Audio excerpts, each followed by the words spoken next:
Education वाले related links के बारे में इन्फॉर्मेशन दे देते हैं। जैसे हमने अपनी सीबीएसई की वेबसाइट के ऊपर देखा था कि हमारे पास लास्ट में जो आता है वो मेरी वेबसाइट का फुटर होता है। अगर मुझे अपना फुटर बनाना है तो उसके लिए मैं क्या कर सकती हूँ, फुटर टैग का यूज हम कर सकते हैं एंड लास्ट में हम लिख सकते हैं मेड विद लव। अब लव लिखने के लिए मैं यहाँ पर यूज करने वाली हूँ HTML एंटिटी का।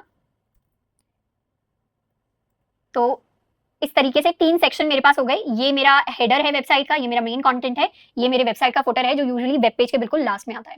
अब एक और स्पेशल चीज है कि यूजुअली जब हम हेडर बनाते हैं या मेन बनाते हैं या फुटर बनाते हैं तो बाय डिफॉल्ट वेबसाइट्स के ऊपर, वेब पेज के ऊपर एक ही हेडर बनाया जाता है, एक ही मेन सेक्शन बनाया जाता है और एक ही फुटर बनाया जाता है। ऐसा यूजुअली नहीं होता कि वेबसाइट के मल्टीपल हेडर्स हैं या मल्टीपल मेन कंटेंट है, मल्टीपल फुटर है। हम चाहें तो बना सकते हैं बट वो इनकरेक्ट यूजेज होगा। यूजुअली हम एक ही यूज करते हैं एंड मेन के अंदर भी हम ऐसा कंटेंट लिखते हैं जो रिपीटेड नहीं होता। मतलब मेन के अंदर वो कंटेंट अगर एक बार आ गया तो उस कंटेंट को बार बार रिपीट नहीं किया जाएगा मेन सेक्शन के अंदर। नेक्स्ट टैग जिसकी हम बात करेंगे ये है मेरा nav टैग।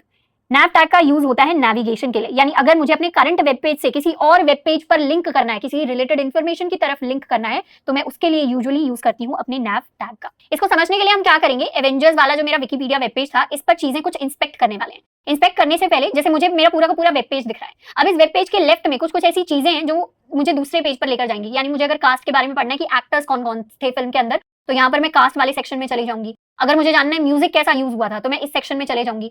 अगर मुझे जानना है प्लॉट क्या था मूवी का तो मैं कुछ यहाँ पर चले जाऊंगी। तो ये कुछ रिलेटेड लिंक्स थे जो मेरे वेब पेज के ऊपर दिखाई देते हैं और अगर मैं इंस्पेक्ट करूं ये थे क्या तो यहाँ पर मैं इस लिंक पर जा सकती हूँ।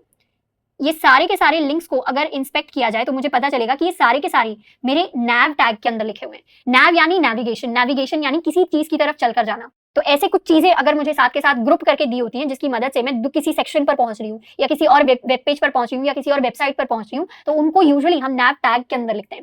ये जो nav टैग होता है इसको या तो अपने वेब पेज के ऊपर हम अलग से भी बना सकते हैं, नहीं तो मैक्सिमम वेबसाइट्स में क्या होता है nav वाला जो टैग होता है वो हमारे हेडर के अंदर ही अवेलेबल होता है। मतलब अपना कॉलेज की वेबसाइट जो है उसके अंदर मान लेते हैं कि बहुत सारे और डिफरेंट पेजेस हैं तो मैं हेडर के अंदर ही अपना nav टैग बना सकती हूँ और nav के अंदर मैं कोई लिस्ट बनाने वाली हूँ, एक अनलिस्टेड लिस्ट बनाऊंगी जिसके अंदर मैं लिख सकती हूँ अबाउट अस और एक दूसरा ऑप्शन जो मैं दे सकती हूँ ये है टू कॉन्टैक्ट अस। इसको कर लेते हैं सेव। तो सेव करके क्या हुआ, ये मेरा हेडर टैग है, हेडर टैग के अंदर मैंने एक nav टैग लिखा है, nav टैग के अंदर मैंने लिस्ट बनाई हुई है। इस nav टैग के अंदर अबाउट अस में भी जा सकती हूँ, कॉन्टैक्ट अस में भी जा सकती हूँ। और अबाउट अस में जाने के लिए मुझे क्या करना पड़ेगा, एक लिंक का यूज करना पड़ेगा। यानी अबाउट अस अपने आप में एक लिंक है जिसमें मैं अभी के लिए कुछ स्लैश अबाउट लिख देती हूँ। स्लैश अबाउट कुछ नहीं है, एक रैंडम HTML दूसरा पेज है जिस पर हम कनेक्ट कर सकते हैं बट अभी के लिए एग्जिस्ट नहीं करता। तो about.html और ये contact.html अगर मैं यहाँ पर लिख दूँ तो अभी के लिए ये एग्जिस्ट नहीं करते। तो अगर आप इन पर क्लिक करेंगे तो एरर आएगा बट क्योंकि मुझे सिर्फ इसको एक एंकर टैग की तरह दिखाना है तो मैंने दिखा दिया। इसको अब एक बार सेव करके करते हैं रिफ्रेश। तो ये क्या हुआ, ये मेरा पूरा हेडर बन गया जिसमें यहाँ पर डिफरेंट लिंक्स पर क्लिक करके मैं और डिफरेंट पेजेस पर नेविगेट कर सकती हूँ। इसको भी मैं इंस्पेक्ट करके चेक कर सकती हूँ। ये वाला जो पार्ट है this is my header, this complete part, और इसके अंदर ये वाला जो पार्ट है इतना पार्ट ये बन जाएगा मेरे लिए मेरा नेविगेशन। इसके बाद नेक्स्ट जिस टैग की हम बात करेंगे ये है मेरा आर्टिकल टैग। अब आर्टिकल टैग का मतलब ये नहीं है कि सिर्फ यहाँ पर न्यूज आर्टिकल या फिर जो मीडियम पर हम आर्टिकल्स पढ़ते हैं या डिफरेंट ऑनलाइन हम आर्टिकल्स पढ़ते हैं वेब पेजेस के ऊपर, इसका मतलब सिर्फ वो वाले आर्टिकल्स नहीं है। आर्टिकल टैग को भी हम मल्टीपल तरीकों से यूज कर सकते हैं बट इसका यूजेज बहुत ही सिमिलर होता है बाकी टैग्स जैसे।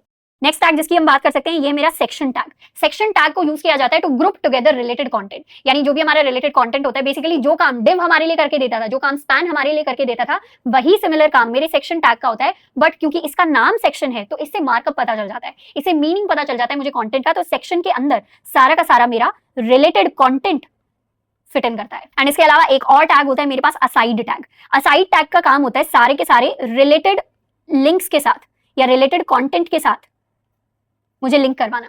यानी मेरे वेब पेज पर मुझे किसी ऐसे रिसोर्स का लिंक देना है जो इनडायरेक्टली रिलेटेड है, डायरेक्टली रिलेटेड नहीं है। जैसे अगर मैं एग्जांपल लूं तो हम सबने एवेंजर्स देखिए, एवेंजर्स के अंदर जो आयरन मैन वाले हमारे एक्टर हैं उनका नाम है रॉबर्ट डॉनी जूनियर एंड उन्होंने दूसरी मूवी कर रखी है जिसका नाम है शर्लॉक होम्स। अब मैं एवेंजर्स वाला जो मेरा वेब पेज है उसके ऊपर एक्टर की फोटो, पिक्चर, नेम सब कुछ दिखाऊंगी पर साथ के साथ उनकी रिलेटेड मूवीज के लिए भी मैं लिंक दे सकती हूँ कि अगर इनकी और मूवीज देखनी है तो इस लिंक पर हम जा सकते हैं। बट ऑब्वियसली ये वाली मूवी और ये वाली मूवी रिलेटेड नहीं है, इनडायरेक्टली रिलेटेड है, डायरेक्टली तो कहीं से भी रिलेटेड नहीं है। तो इस मूवी का लिंक देने के लिए मैं यूज कर सकती हूँ असाइड टैग का। तो ये तो हो गया बहुत बेसिक एग्जाम्पल। इसके अलावा एक और प्रैक्टिकल एग्जाम्पल देख लेते हैं। जैसे मैं सर्च कर सकती हूँ MDN HTML। मैं MDN HTML पर गई, मैं मेन पेज पर आ गई। तो यहाँ पर मैं क्या कर सकती हूँ, यहाँ पर इंस्पेक्ट करके अगर मैं चेक करूँ तो ये जो मेरे लिंक्स दिए हुए हैं ये सारे के सारे लिंक्स मेरे असाइड टैग के अंदर आते हैं।